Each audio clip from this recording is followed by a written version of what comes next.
this week's Convex Conversation with me, broadcaster Helen Fospero, I'm in deepest Hampshire at a stunning location on the waterside. Renowned artist Chris Levine has invited me to his beautiful barge, surrounded by rolling countryside and nature at its finest. Chris is famed for his iconic portraits of the late Queen, which he actually shot about 20 years ago, but were seen all over the world when she passed away. He shared stories behind the intimate shoot at Buckingham Palace and his incredible access on our podcast last year, calling himself the wild card in terms of artist, and explaining how works like Lightness of Being, capturing the monarch with her eyes closed in a moment of reflection, came about. Today, our focus is on Chris's collaboration with the Convex Seascape Survey and the creation of an immersive artwork which delves underwater, introducing us to the lesser-known role the Benthic zone plays in the health of our oceans. The Convex Seascape Survey is a pioneering 5-year, multi-million-pound research initiative spearheaded by ocean conservation charity Blue Marine Foundation with the University of Exeter and Convex to harness nature's hidden superpower in helping combat climate change by uncovering the ocean's potential as a natural carbon sink. Chris's installation, 7.83 Hertz, spotlights the mysteries of how the ocean's continental shelves, sedimentary seafloor, and the weird and wonderful creatures who live there form part of the slow carbon cycle and play a vital role in our global ecosystem. I saw 7.83 Hertz for the first time at his Mayfair studio and was lucky enough to have Chris as my guide. So today, that's what I hope to recreate for you. Chris, thank you so much for inviting me to your barge. Tell me a bit about it. This is quite a special place for you, isn't it? It is. It's kind of my retreat. You step onto a vessel on the water and you're kind of separated from the craziness of the world out there. So this is where I go to meditate and to focus my thoughts. And I do a lot of creative thinking here. A lot of my ideas and inspirations have been born out of stillness while I've been meditating here. I went out one morning and came out with a ship. I was more of a cabin in the woods kind of a guy, but I got this opportunity to get this ship and I never looked back, really. Does it help you as well that you are situated on the water, which today is very calm and still, and that you are surrounded by nature and birdsong and just beauty, really? Oh, completely. We are a part of nature. We're not apart from it. We are absolutely. And so to be literally bobbing on the element of water, when we are 80% water, there's just something quite special about it. I always sleep really well on here as well. I think there's something about the fact that if the body's moving very slightly in these kind of waveform, there's something, you've got little gyroscopes in your band system. And because that's readjusting all the time, somehow that's quite calming. So I do, sleep deep. And the creative process and the thinking takes place here, doesn't it, behind some of your incredible works? It really does. And, I think a lot of my inspiration is born out of stillness. Stillness is a portal to the divine. And if you can get still, then somehow you kind of penetrate all the noise and distortions and distractions. And a lot of things start to make sense. You can be processing stuff during the day, thinking about things. And when you get still, things come into alignment. And I think Einstein said of the most brilliant man who ever lived, Nikola Tesla said that a lot of his ideas are born out of stillness.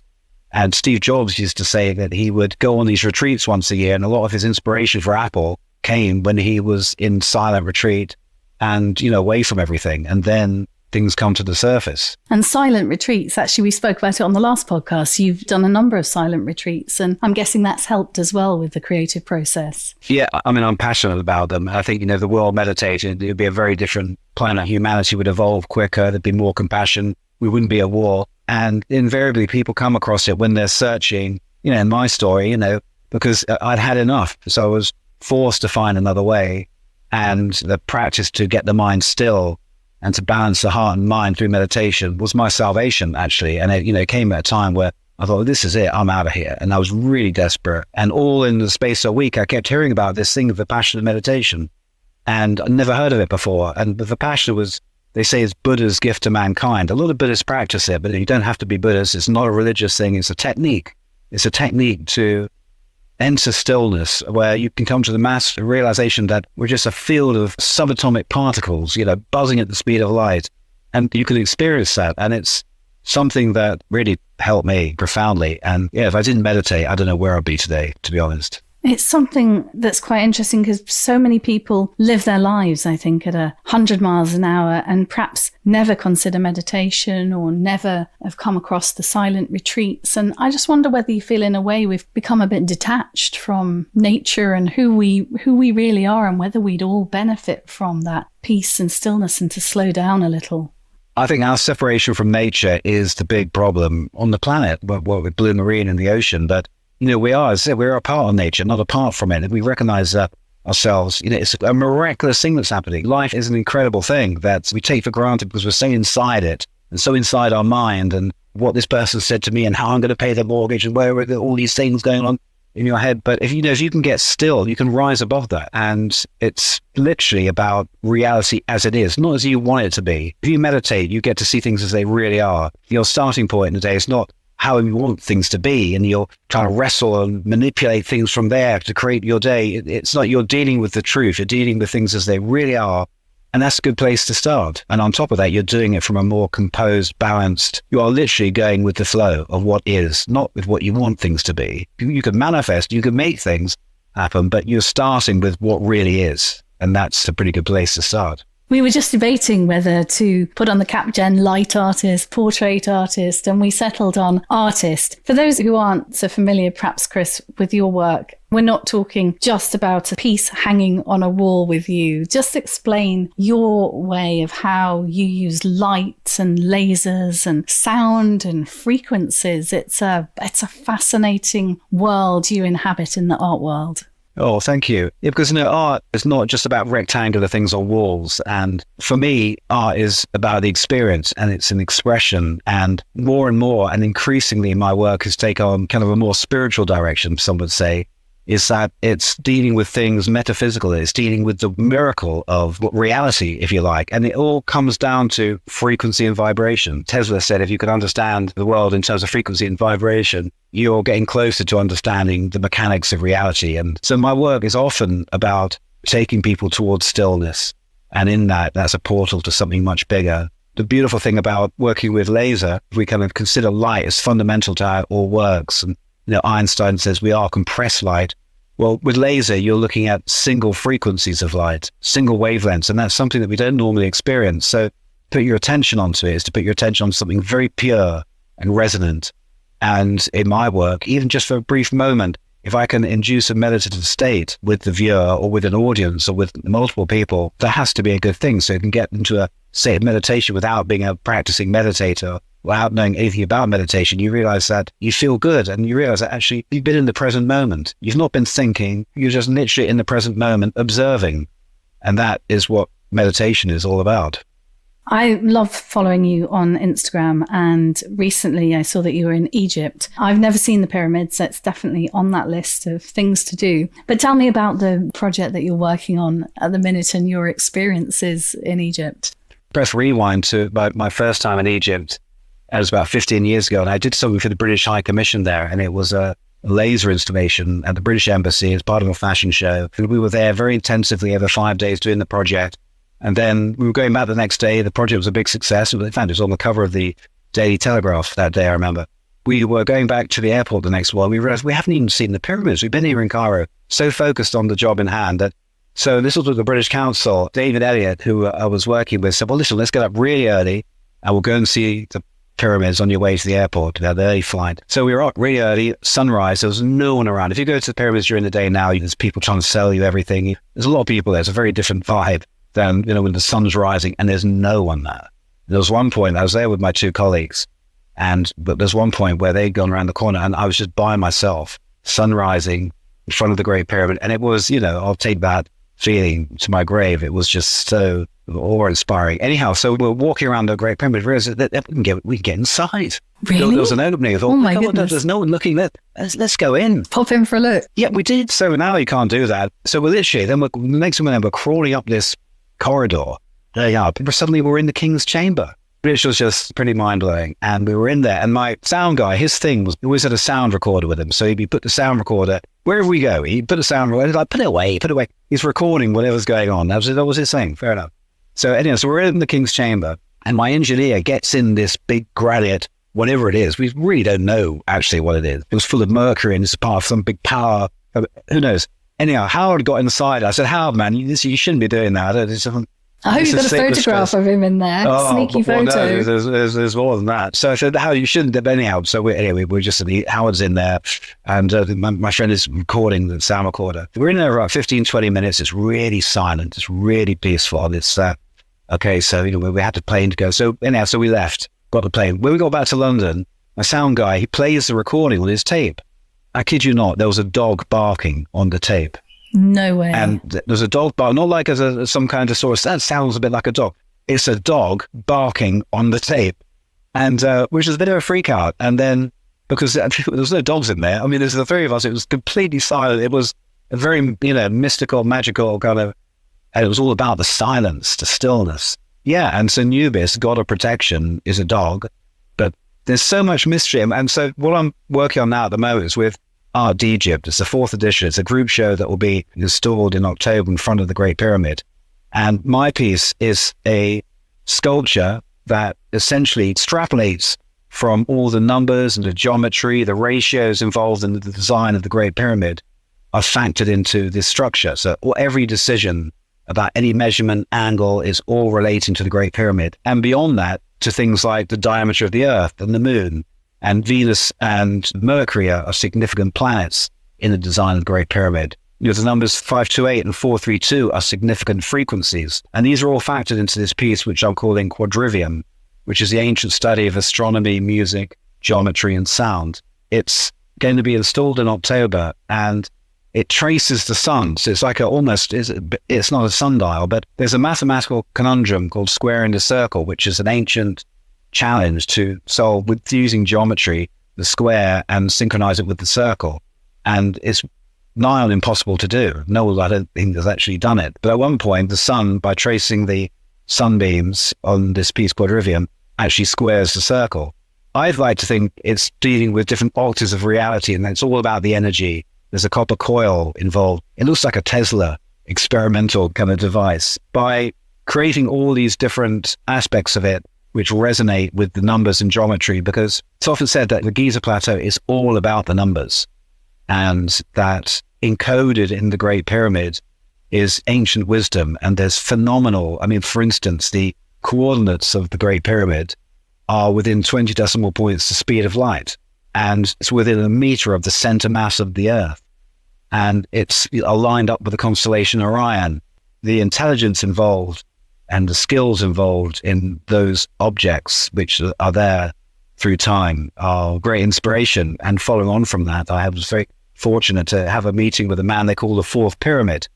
And he's the director of the Giza Plateau. Nothing happens on the Giza Plateau without his permission. And, no excavation, no research. Charles and Camilla, when they did their tour, were guided by the Fourth Pyramid. And with a view to doing something, I can't say more about it, but imagine a light structure over the Giza Plateau and in a couple of years' time. So, the wheels are in motion. Of the pyramids, something you've always been fascinated by. I've heard a little bit of the mathematics and the story behind them, but had you dug into that a long time ago, or has this been fresh research? There's fresh research going on, and the deeper and deeper you get into it, the more mystifying it gets. It's a pretty ultimate rabbit hole. But no, I've always been fascinated with the pyramids and ancient civilization, ancient wisdom. And, my work at Stonehenge for English Heritage is in that same kind of realm of working with sacred sites, getting an understanding of the function of ley lines and the significance of how these megalithic circles were configured according to cosmology, and even some of them recognizing a 26,000 year cycle. Precession of the equinox is factored into some ancient stoneworks. There's a lost science, perhaps a lot to do with the pineal gland, the third eye. There's a kind of level of consciousness which we're just completely shut off by in this materialistic paradigm that we live in, this current civilization, given that it's probably been civilization after civilization, and LiDAR scanning over some of these ancient sites are showing that there's structures below structures, which you have to question the timeline. There's so much we don't know. We know nothing. I was lucky enough to have dinner with Professor Brian Cox. Yes. A small private dinner. And when he talks about the galaxy and how I think Earth is one of 20 million similar planets where there could be life, although I don't think he thinks there is any life as we know it. But you realise what a tiny little speck we are. And things like the pyramids have always fascinated me. I remember when I took my 6-year-old daughter to the Louvre in Paris, and I thought, what do you show a 6-year-old other than the Mona Lisa, which she was not particularly impressed by? It was much smaller than she imagined. But I took her to the Egyptian section, seeing the mummies and those clues from ancient civilization brought the story to life. What are your memories, apart from Howard's escapades, of the King's Chamber? The scale of it, and that these blocks don't have vertical sides. They're all interlaced together so that if the earth shook, the structure would remain intact. There's a presence. When I went on this last trip just a few weeks ago and arrived quite late at night, and where I was staying was right next to the Great Pyramid. And it was a building that the king had built for his lover. And now it's a Marriott hotel. My bedroom overlooked the Great Pyramid. So the first night, grinning, couldn't get to sleep, so excited. So the night before, the pyramid wasn't lit up, but I saw it, just the enormity of that, silhouetted against a dark sky. There's just something about it. I feel called to it. It's interesting, like with the work at Stonehenge, going back to work at the Eden Project, I think of Mother Earth as a sentient being. Call me crazy, but I think the solar system is like a family, if you like, the son of God, that these planets are actually sentient beings. So the Earth is a being. It's a sentient, super intelligent being, and we're here, and civilization has flourished at these particular nodal points on the Earth where ley lines intersect. There's volcanic plugs deep in the ground, water systems, and that's where we flourish at these certain points. A lot of sacred sites are built on these nodal points. And so I think with Giza and Stonehenge, and as we've found at Eden Project, is on an intersection between two very strong ley lines, is that getting called by the Earth to do this work with light and to bring it to light. And the energies that with Stonehenge or with Giza, it's the invisible aspects of these sites that I'm really interested in. Things like the numbers, things like the geometric alignments with the cosmos and where they're positioned on Earth. It's the energetic dimensions, matrices of these different sites that I feel are calling me. I can definitely sense that calling, and I'm definitely on the same page with you there. For me, it's tempered with a real sadness right now. I wonder what we're doing to our planet, and I guess that leads us nicely on to the Convex Seascape Survey. We're destroying the planet, Chris. We seem to have done so much damage over the last 60, 100 years and to Mother Nature. And here we are with a magnificent ocean, which should be the world's largest carbon sink. But we've overfished, we've over-trawled, I think we're greedy. So I'm interested to know how your collaboration with the Convex Seascape Survey came about and what your thoughts are planet-wise. Absolutely. And we're here, as I was saying, the Earth is a being, and Mother Nature, all-powerful, is that the Earth could burp, and that's it. End of story for mankind. So we're here as guests, and the damage we're doing is only going to affect us because Mother Nature, once we're gone, will soon restore itself to balance. That's what nature does. But we're messing with nature on so many different levels and disconnecting from nature. I worry, I've got 4 kids. The world is a very different world on so many levels than the one I was brought up in, and it's changing at an exponential rate. And I think a big danger factor in that is our disconnect from nature, the fact that we are a part of nature, and to respect and to revere that and to celebrate that. And the ocean, it's almost like a final frontier. We know so little of what's going on in the ocean, and the ocean bed, the Benthic zone, the lower regions of the ocean, it functions. If we look at the way that the Earth energy systems function as a whole, and you can almost think of the sea as the Earth's lungs, and the way that everything is related. And if you mess up one part of the equation, it has a knock-on effect right across to other aspects. So we've got to respect it. And these are times where we're waking up to that. And there's a lot of fear-mongering that it's all too late. I don't think it is, but we've got to evolve and become more aware of the impact that we have over nature and to respect nature. But also, a lot of the damage we're doing, if we back off, nature restores itself. One of the pieces I did for Blue Marine was called Let It Be. It's all about the fact that the damage we're doing to the ocean and damage we're doing to different aspects of the planet, if we can let it be, it will restore itself and it will find balance. But greed and commerce and ignorance is making that quite a hard thing to actually realize. And you're right, at such an exponential rate as well. It just feels like things are happening so quickly. For sure. Well, I came to the private view of 7.83 Hertz, which is difficult to describe, but I will put that challenge to you in a minute. And I wish I'd recorded our conversation. I was so lucky that night to have you as my guide and be in your studio in Mayfair, you by my side, explaining in layman's terms. I thought it was quite breathtaking and mind-opening in many ways. Tell me a bit about the installation itself, which I don't think is easy to describe, but you'll do it much better than I will. Well, I'll have a go. And thanks, but that's a validation for my work, which is all about the experience. If you can put it into words, well, you might as well just write about it. It's all about the experience. And I often think with my work is going beyond the words. And it's really to do with using light and using new ways of seeing that kind of, we say, bring you into the present moment. So there's a sound and light element to this. And I was using this technique, which I've kind of pioneered, which projects these images into your peripheral vision. We call it a blipvert. And it's just literally a vertical line of light. You can look at it, it's just a vertical line of light. It's just a beautiful, simplistic line of light. But suddenly you realize as you look away from it, it projects an image into your peripheral vision, like a kind of visual echo. And what I was working with is that, if you go down into the benthic zone, the seabed, well, it's just mud, isn't it? But if you go deeper, you magnify and you really look what's going on there. There's a whole universe going on down there. It's a world down there. And to take some of the imagery, so some of these little creatures, some of them glow. It's like another planet, but we don't think of it because it's just sand and it's below the sea. We don't even see it. But there's a whole world going down there with a living ecosystem that I was bringing to light using this technique and flashing them into your peripheral vision. At the same time as I was working with the sound, I worked with Marco Perry, who's my sound engineer and artist I work with. I've been for a long time. He's brilliant. He's done a lot of work with Bjork as his sound design. He's an amazing ambisonic. So I got some recordings of Seed from here, actually. And then with Marco putting these frequencies into it, slowing it down. So it becomes quite abstracted. But the sound essentially is coming from sea movement. And so while you're in this moment, did I see that? Or what was that? And then there's these kind of very kind of scientific, these molecular structures as well, projecting into peripheral vision.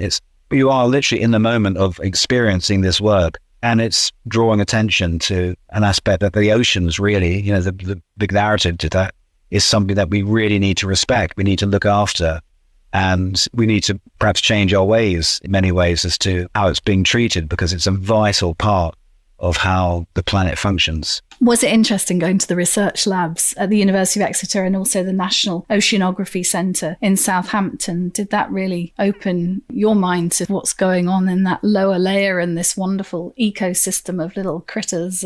Yeah, well, that was the start of the process, really. I love the sea, but I've not really considered the benthic zone, and to be amongst people who are kind of dedicating their lives to research into very specific aspects of this region and extrapolating data of how it's behaving and how it's changing and how it's evolving is, respect. It's quite inspiring.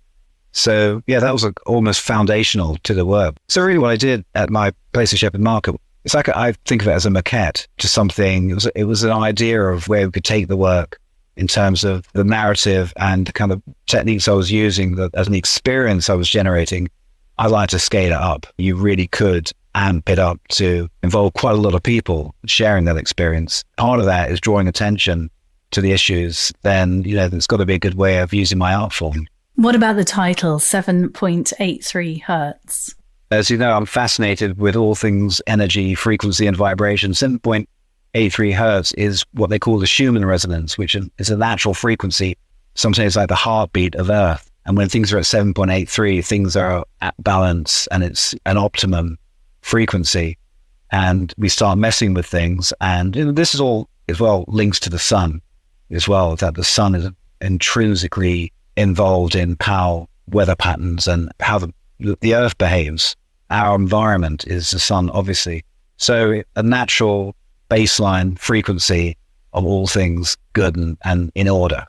And also using, I would imagine, cutting edge laser techniques. You gave a real sense of being underwater. That's how I felt. I felt my life slowed down just standing next to you in the basement gallery in the studio. I felt everything slowed down. I even felt like my heartbeat seemed to slow. And I felt that I was just underwater. How did you achieve that feeling through the lasers, I presume? Yeah, well, the lasers and the sound, actually, because I was working with Marco on the sound. He gave me the first kind of iteration. My instinct immediately was to slow it down. And so what you're listening to, the movement of the water, is slowed down from a natural kind of pace. And that, I think you slow down with it. It takes you towards stillness. And so it was a subtle tweak, but the sound really helps you calm down and slow down. But also what I was saying about earlier about laser, there was a single blue line. That's a one wavelength of light. And so just having that, and it was 360 around the room, just that one frequency of light above your head, implying a kind of immersion, that has an effect on you because it's just one frequency. And so it's a continuous tone of light. I find it's a good tool for meditation, actually, but that seems like the work was kind of taking you there. It definitely was. And 7.83 Hertz, is that, when you described it as possibly the heartbeat of the planet, is that the frequency that we're living in? And I'm sorry if that's a very basic question because I don't know my frequencies, Chris, but is that the frequency of life? Is that what we're experiencing perhaps now? Or do the frequencies change depending on what we're doing? Well, everything is a multitude of frequencies. And I'm fascinated in this area of frequencies they call the solfeggio scale, which is an ancient scale of music where there's a correlation between sacred geometry, things like the golden ratio, the Fibonacci sequence, and a scale of music. And so there's an actual musical scale, the middle note of which, 528 Hertz, is the solar plexus. That musical scale completely correlates with the energy system, the chakras in the body. Exactly. So like 528 Hertz, which is the middle note on this scale, is not 527 or 529, exactly 528 Hertz. They found that DNA resonates. And when it resonates, you can do things to it. It's like DNA is like the code of life. All living matter has a code, a DNA code. Well, at that frequency, it vibrates, it resonates, and you can do things to it.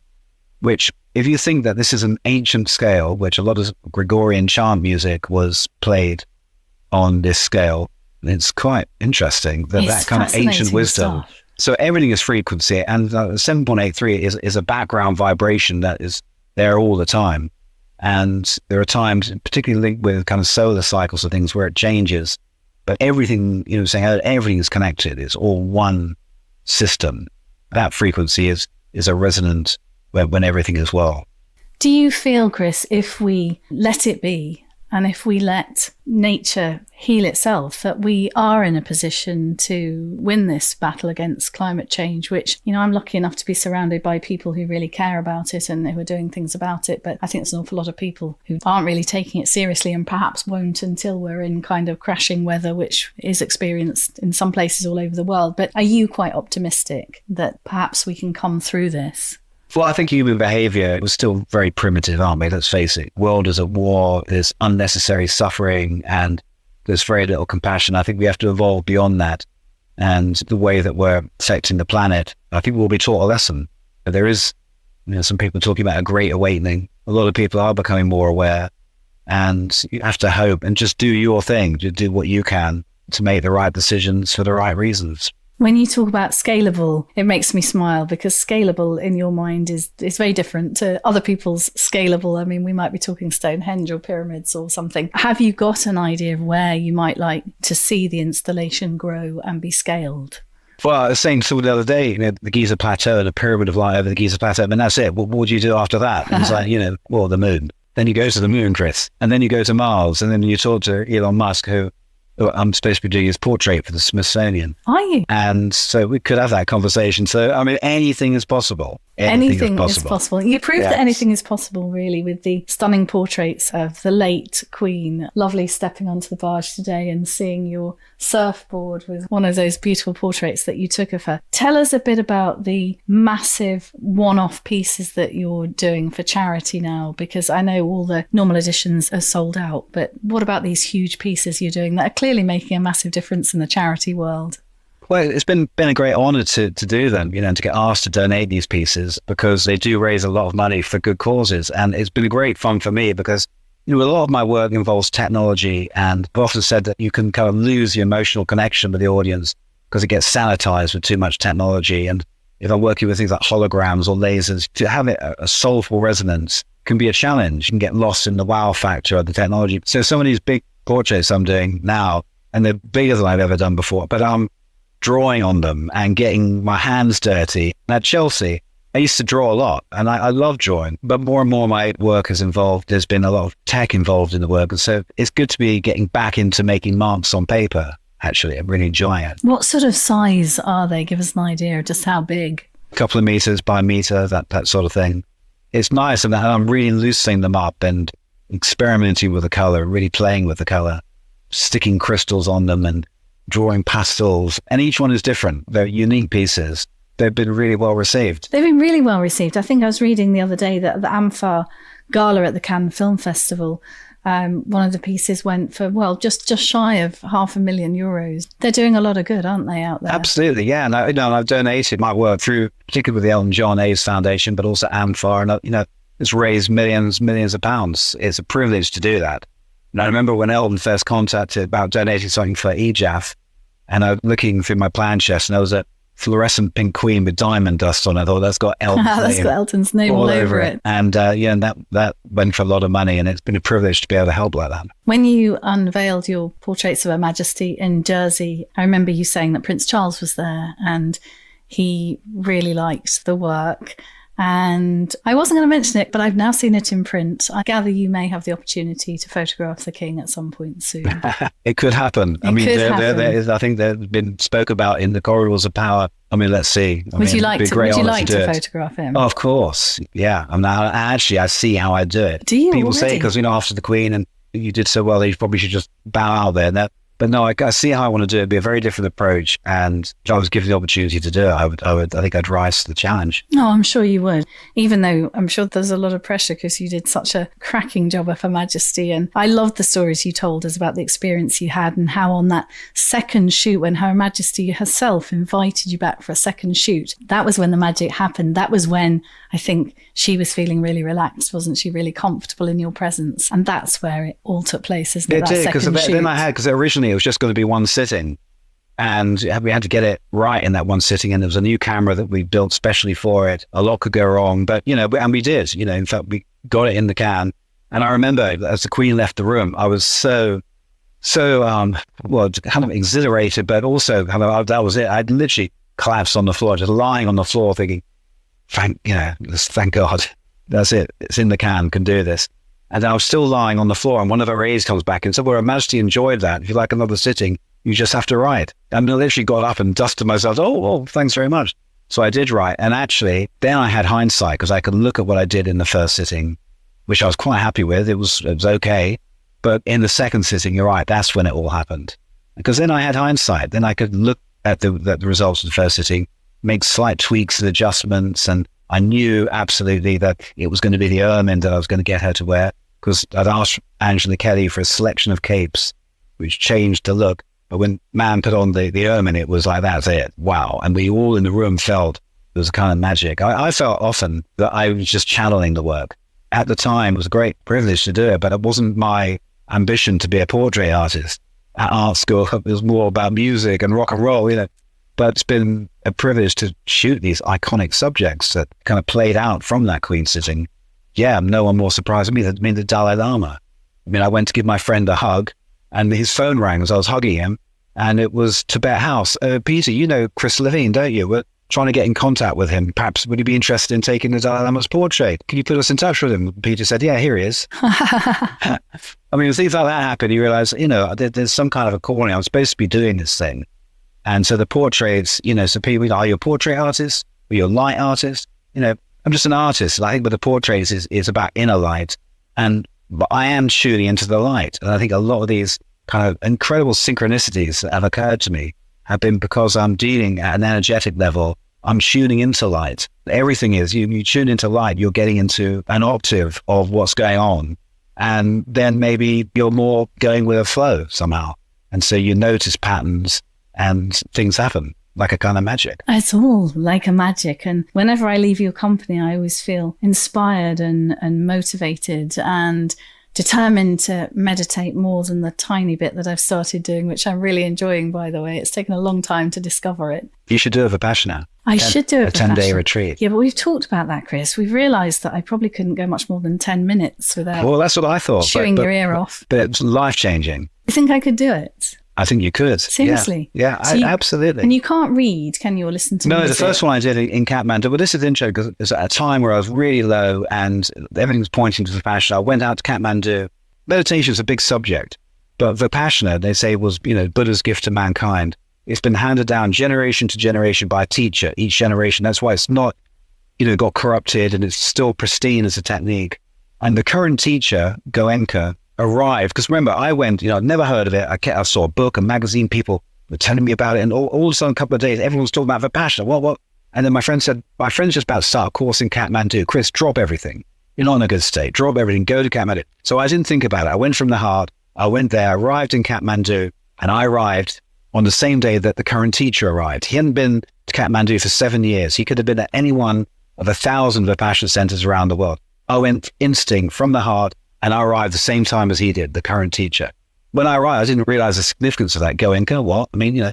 So what happened was, I got there, I thought, well, I can do my emails in the evening, catch up, none of that. You hand in your phone, you even jewelry and stuff. It's all about turning the attention inwards and not to be distracted by all this stuff, which does stop you from connecting with your inner self because we're so bombarded with things that are going on in modern life. So on the 10th day, where they lift the vow of silence, because it's a vow of silence, and it was like noble chattering. Everyone's sharing this experience.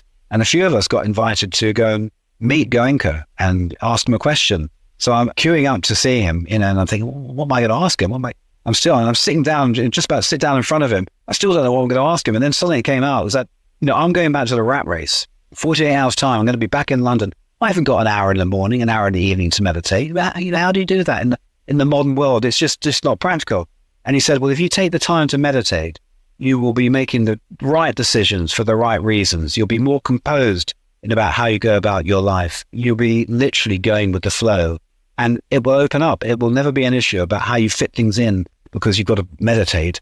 Be the other way around. You meditate and then your life is just that much more efficient. My practice at the moment is not too strong. I meditate every day. I have done ever since then. But ideally an hour in the morning, hour in the evening. And I sometimes think when I'm really on it like that, it's almost like an unfair advantage. It's a beautiful thing. And it just means that every day you're pulling things back to center. Things don't spiral out of control, the one day into the next, and then it gets crazy and you can't deal with it and you get ill. And what happens is that every day you're pulling it back to center. That's where you're starting. Every day pulling it back to center. Every day pulling it back to center. So you never get too far out of control and you are making the right decisions for the right reasons. And things happen. Amazing things happen. See, you've left me even more inspired now. It is time, rather reluctantly, to head back to Shepherd's Bush and the grime of London and leave this beautiful, tranquil place behind. But it's always a pleasure to see you, and I feel very honoured that you've allowed me to guest here today. It's clearly a very special place for you, Chris, and lovely to chat to you. Thanks for coming. Really enjoyed that.